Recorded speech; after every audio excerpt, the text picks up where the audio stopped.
जैसा कि आप सब जानते हैं कि कल हम सब मुस्लिम एमएलए सम्मानीय मुख्यमंत्री जी के पास गए थे और हमने बकरा ईद से रिलेटेड सारे इश्यूज के बारे में बात की थी। एक बहुत बड़ा मुद्दा आ गया था कि महाराष्ट्र गौ सेवा आयोग, ये गवर्नमेंट ऑफ महाराष्ट्र की संस्था है, उसने डायरेक्टली सारे मार्केट्स यानी जहां पे जानवर बेचे खरीदे जाते हैं, एपीएमसी मार्केट, सबको लिख दिया था कि 3 तारीख से 8 तारीख तक आप बंद कर दीजिए। ये बहुत बड़ा मसला था, इससे जानवरों के दाम कई गुना बढ़ सकते थे।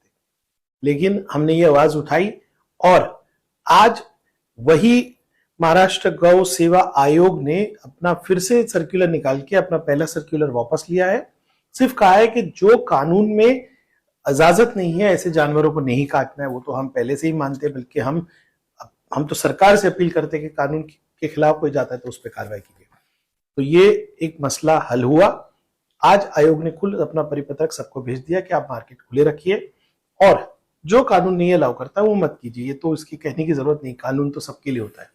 दूसरी एक बात है, और मैं मेरे पूरे कुरैशी जमात के सभी भाइयों के लिए खुशखबरी दे रहा हूं, अल कुरैश ह्यूमन वेलफेयर एसोसिएशन, जिसमें शाकिर कुरैशी साहब है, मोहम्मद कुरैशी साहब है, उमर अंसारी साहब है और आसिफ कुरैशी साहब है, ये लोग मेरे पास एक बहुत बड़ा मसला लेके आए थे 2022 में।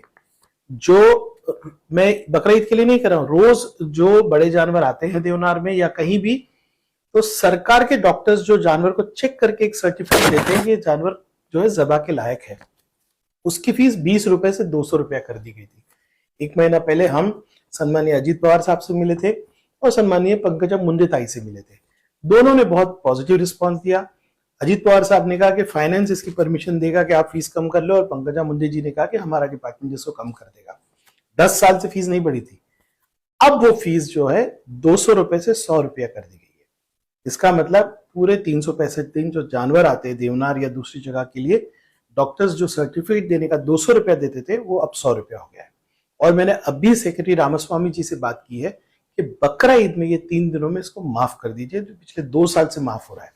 यही बातें आप तक पहुंचानी थी, इसलिए मैं आपके बीच आया। इसी तरह से हमें सपोर्ट करते रहिए।